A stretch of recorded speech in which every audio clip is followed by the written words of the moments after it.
हाय Cancerians, welcome back आपके pick a card reading के लिए। रिलेशनशिप रीडिंग है, तो हम आपको बताने जा रहे हैं कि किस तरह के रीडिंग वाइज मुझे मिलते हैं, किस तरह की अगर आप रिलेशनशिप में हैं और आपका रिलेशनशिप किस डायरेक्शन में जा रहा है हम उसको समझ सकते हैं।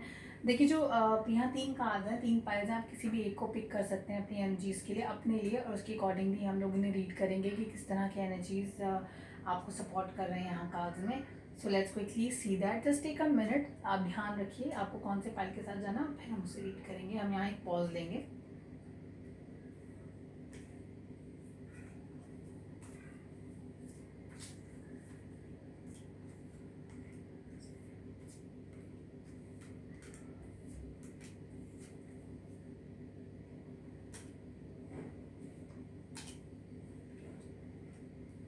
ओके, सो हम आगे बढ़ते हैं।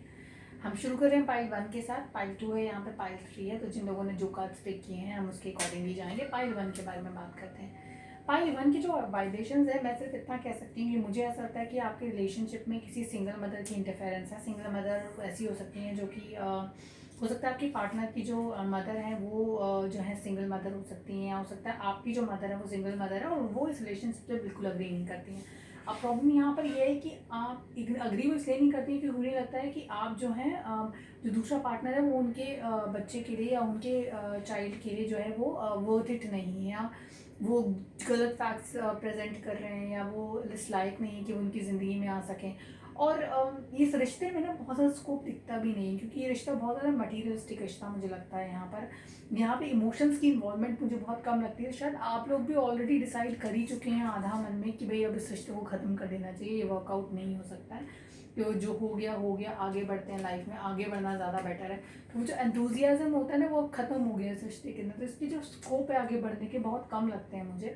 यहाँ मुझे ज़्यादा स्कोप दिखाई नहीं देता है रिश्ते में, क्योंकि आप ऑलरेडी गिव अप कर चुके हैं। एक तो लोग होते हैं कि थोड़ा फाइट बैक करते हैं अगर रिश्ता नहीं काम कर रहा है, तो यहाँ पे क्या है कि आप ऑलरेडी जो है फाइट बैक कर चुके हैं, और अब फाइट बैक करने के बाद जो है आप अब कहते हैं कि भाई अब हम और नहीं लड़ना चाहते, ठीक है, जो हो गया इसको आगे बढ़ो, रिश्ते से आगे निकलो। ये आपकी थोड़ी एनर्जीज हैं। बहुत ज़्यादा सीरियसनेस तो मुझे यहाँ नहीं दिखती, क्योंकि इतने से फाइट बैक से ही आप डर गए, उन्होंने ज़रा सा कुछ बोला और आपने मतलब अपने हथियार छोड़ दिए कि छोड़िए कोई बात नहीं है ना, छोड़ के कहीं और पड़ते हैं। आपका जो रिलेशनशिप कार्ड है वो भी कुछ इसी तरह का, it says forgive and move on. तो आप फॉरगिव करिए, अगर आप नहीं चल रही हैं चीज़ें तो आप मूव ऑन करिए, ये ज़रूरी है आपके लिए। आप आगे बढ़ जाइए ज़िंदगी के अंदर, ये ज़्यादा ज़रूरी है आपके लिए, क्योंकि यहाँ आप खुद भी फाइट बैक नहीं करना चाहते। अपनी एनर्जीज यहाँ वेस्ट करके, इन्वेस्ट करके कोई फ़ायदा नहीं होगा, क्योंकि मुझे ऐसा लगता है कि आपकी जो इमेज आपके पार्टनर की नज़रों में बना दी गई है, एक तो वो उसे चेंज करने के लिए तैयार नहीं है, या फिर आप जो आपकी नज़र में आपके पार्टनर की इमेज इस वक्त बन गई है वो आप भी नहीं चेंज करना चाहते हैं। तो जब दोनों ही लोग किसी चीज़ के लिए फाइट बैक नहीं करना चाहते हैं, तो यहाँ बिना बात अपने इन्वेस्टमेंट्स करके मुझे कोई ख़ास फ़र्क नहीं लगता है, मुझे कोई ख़ास फ़ायदा नज़र नहीं आता है मुझे यहाँ पे आपके लिए। ये चीज़ बहुत इम्पोर्टेंट है।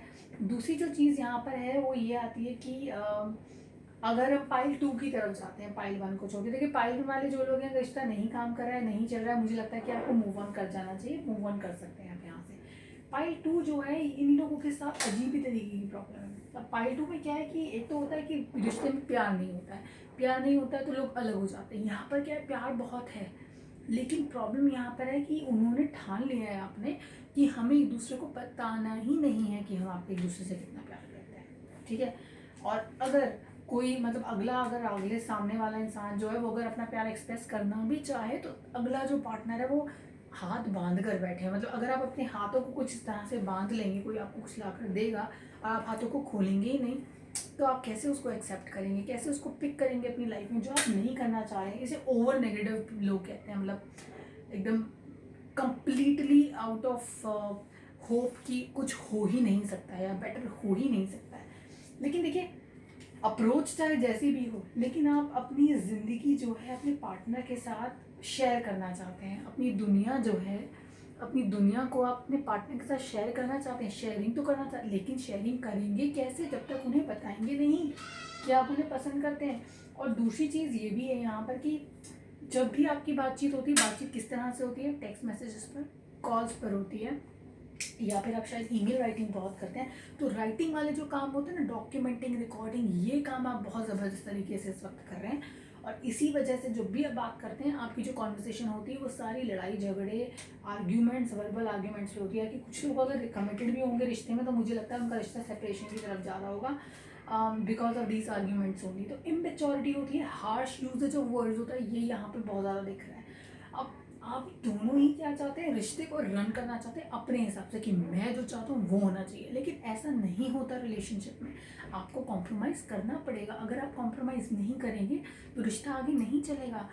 मैं कंसर्न इसलिए हूँ इस ट्रैक के बारे में, स्पाइल के बारे में, क्योंकि यहाँ प्यार की कमी नहीं है, प्यार है, लेकिन लोग जो हैं वो इंट्रोवर्ट बने हुए हैं, ठीक है, इंट्रोवर्ट हैं, शेयरिंग नहीं करना चाहते हैं, रुक कर एक जगह खड़े हो गए। जब आगे नहीं बढ़ेंगे तो चीज़ें भी आगे नहीं बढ़ेंगी, हाथ नहीं खोलेंगे तो चीज़ें हाथ में नहीं आएंगी। कैसे ये चीज़ों को अपने हाथ में लेंगे, वो चीज़ आप कर ही नहीं रहे हैं। मुझे यहाँ कंसर्न इसीलिए दिखता है। अब कार्ड्स आपको जो आपने दिमाग में मन बना लिया कुछ इस तरह का बना लिया है कि आगे बढ़ते हैं ज़िंदगी में, कोई और मिल जाएगा किसी और के साथ है, लेकिन आप ये देखिए आपकी अप्रोच तो सेम रहेगी। तो अगर आप किसी और के साथ भी रहते हैं तो एंड ऑफ द डे जाके अगर कभी आपका झगड़ा होता है आप फिर यही करेंगे, हाथ बांध कर बैठ जाएंगे ऐसे करके, और आपको सपोर्ट नहीं चाहिए किसी से, आपको मिलना नहीं है किसी से, आपको बात नहीं करनी है किसी से, ऐसे कैसे चलेगा। तो यही चीज़ होगी। तो मैं यही कहूँगी कि अगर कार्ड्स ये बोलते हैं create space for new love, then change the definition of love in your mind. अपने प्यार की परिभाषा को चेंज करिए। प्यार अपने शब्दों को दबा कर रखना नहीं होता, उसे कहना प्यार होता है।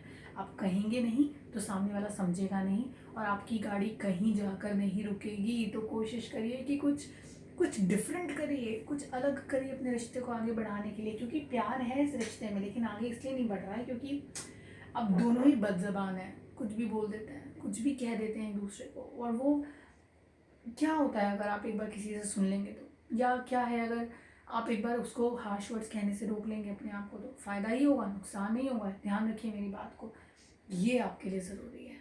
ये ज़रूरी नहीं है कि छोड़कर आगे बढ़िए। आप में फिर पाई वन में फ़र्क क्या हुआ, वो उन लोगों ने तो एफर्ट्स ही नहीं किया, फाइट ही नहीं की प्यार के लिए। किसी ने कह दिया आप साथ में नहीं हो सकते, हम अप्रूव नहीं करेंगे, ओके ठीक है बाय डन। अगर तुम किसी के साथ रहना चाहते हो, आप दुनिया जहान उसके लिए एक कर देते हो, उससे दुनिया से लड़ पड़ते हो उसके लिए, ठीक है। अब हम जा रहे हैं पाइल 3 की तरफ। देखिए कि पाइल 2 वाले लोग जो भी हैं, मैं उनसे यही कहूँगी प्लीज़ थोड़ा सा एफर्ट्स करिए, अपनी तरफ से थोड़ी मेहनत करिए। मेहनत हर चीज़ में लगती है, नया रिश्ता बनाने में भी मेहनत लगेगी, बेहतर है पुराने रिश्ते को बेटर कर लीजिए। एक अंग्रेजी में कहावत है that known devil is better than an unknown one. तो जिस इंसान को आप ऑलरेडी जानते हैं, उसकी अच्छाई बुराई हैं जानते हैं, उसको संभालना ज़्यादा आसान होगा किसी नए इंसान के साथ रिलेशनशिप बनाने से। तीसरे पाइल की तरफ आते हैं। ये लोग जो हैं ये बहुत ही इंटेलिजेंट लोग हैं। पाइल 1 जहाँ गिव अप कर चुके हैं, पाइल 2 गिव अप नहीं कर रहे हैं लेकिन अपना भी नहीं रहे एक दूसरे को। पाइल 3 वाले लोगों ने रिश्ता शुरू किया बहुत समझदारी से, समझदारी के साथ वो लोग प्लानिंग के साथ आगे बढ़ रहे हैं। और आगे प्लानिंग कुछ इस तरह की है, देखिए प्लानिंग है, प्लानिंग में रिस्पॉन्सिबिलिटीज़ भी हैं, लेकिन वो आगे बढ़ जाएंगे। तो ये रिश्ता जो है आगे की तरफ जो है बढ़ेगा। और इसके साथ साथ ये इसके साथ क्या लेकर आ रहा है, अगर हम इसकी बात करते हैं, अगर हम इन दोनों कार्ड्स की बात करें तो बहुत ही चालाकी के साथ भी, बहुत ही समझदारी, ताकत और स्ट्रेंथ के साथ ये लोग उन लोगों को मना लेंगे जिन लोगों के हाँ की इस रिश्ते के लिए ज़रूरत है, या जो भी तकलीफ़ें हैं, जो भी स्ट्रगल्स हैं, उनको बहुत आसानी से, बहुत बढ़िया तरीके से ये लोग मैनेज कर लेंगे। बहुत स्ट्रेंथ है इन लोगों के अंदर, दोनों पार्टनर्स में, और इसीलिए ये लोग एक सेलिब्रेशन लेकर आएंगे अपनी लाइफ में। तो जिस तरह का ये प्लानिंग कर रहे हैं, जो ये चाहते हैं, जिस तरह का गोल इन्होंने रिश्ते में रखा है, वो गोल्स ये अचीव कर लेंगे, ठीक है। और ये इन लोगों के रिश्ते की इंपॉर्टेंट चीज़ ये है कि वो कुछ इस तरह की जगह पर मिले जहाँ पर कोई पॉसिबिलिटी नहीं थी रिश्ते के होने की या रिलेशनशिप के डेवलप होने की। तो ये लोग खुद भी हैरान होंगे कि या तो ये लोग एक दूसरे को बहुत पहले से जानते होंगे आप लोग, और उसके बावजूद आप लोग कभी एक दूसरे को रिलेशनशिप पर्सपेक्टिव से नहीं देखा होगा, पर अचानक चीज़ें कुछ इस तरह से हुई कि आप रिलेशनशिप में आ गए। तो इस तरह की चीज़ें इन लोगों के साथ हुई है। बहुत ही बेहतरीन रिश्ता है इन लोगों, क्योंकि ये लोग दिमाग और दिल दोनों का बराबर इस्तेमाल किए हैं। एक बैलेंस होता है ना, बैलेंस बना के रखना होता है, ये लोग बैलेंस बना कर चल रहे हैं अपनी लाइफ में। इसलिए इनका रिलेशनशिप अपने टारगेट, या कहते हैं ना कि एक डिज़ायर्ड पाथ पर है अभी, और डिज़ायर्ड डेस्टिनेशन पर भी पहुंच जाएगा। तो pile 3 is the luckiest one amongst pile 1, 2 and 3। Pile 2 में स्कोप है, कोशिश करेंगे तो चीज़ें वर्कआउट हो जाएंगी, पर बोलना शुरू करिए, बोलेंगे नहीं तो चीज़ें नहीं होंगी। और पाइल 1 वाले जो लोग हैं आई थिंक आप लोग ऑलरेडी गिव अप कर चुके हैं, तो मुझे ज़्यादा कहने की ज़रूरत नहीं है इसके बारे में। आप लोग ऑलरेडी आगे बढ़ चुके हैं आप, तो यहाँ पर तो ज़्यादा वैसे भी स्कोप नहीं है।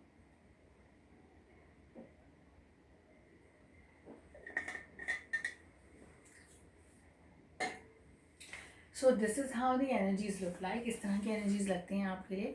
अपना ध्यान रखिए, अपने परिवार का ध्यान रखिए, अपने रिलेशनशिप्स का ध्यान रखिए प्लीज़।